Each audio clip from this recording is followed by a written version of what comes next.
Welcome back to the Beakerz Lab. Doggo and I are ready to show you Perry the Paperman. Say hi, Perry. He loves water. And since we were talking about cohesion and surface tension and soap, we want to find out if Perry can float in clear water and soapy water. Because if you remember, when we put a little bit of soap in the water, what happened to our bug friends? That's right, they sank right to the bottom. So we're going to experiment with Perry the Paperman. Hello! Here's our scientific question.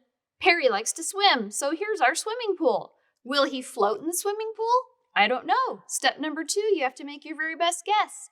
And then over here, Perry's going to take a warm bath with soap water. Can he float in there? I don't know. Step number 2, make your very best guess. Are you ready? Write it down. I'm going to write my guesses down. Okay, here comes the fun. Are you ready? In he goes. What do you see? I see Perry floating. Now, get your soap. Are you ready? Pour it in, pour it in. Get it real soapy. Let's pretend Perry played in the mud today and he had so much fun, but he is dirty and he needs a bath. Mix it up, but try not to get too many bubbles in there. Bubbles act like floaties, and floaties are good for us, but not for our experiment. So mix it up. I'm going to add a little more because I have more left. Here it goes.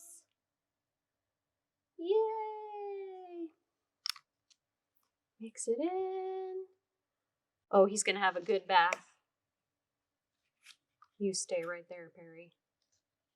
Here he goes. Ready? Where are you going, Perry? Where are you going? Bye. See you later. We did it. Did you guess? Did you guess right? It doesn't matter because we learned. We learned that soap breaks the surface tension. The water just can't hang on. And our friend Perry, he went to the bottom to clean the bathtub for us. Thanks, Perry. All right, you guys, you did such a great job with the scientific method and water and cohesion and surface tension. Doggo and I are excited to see you for the next lesson on scientific tools. See you later.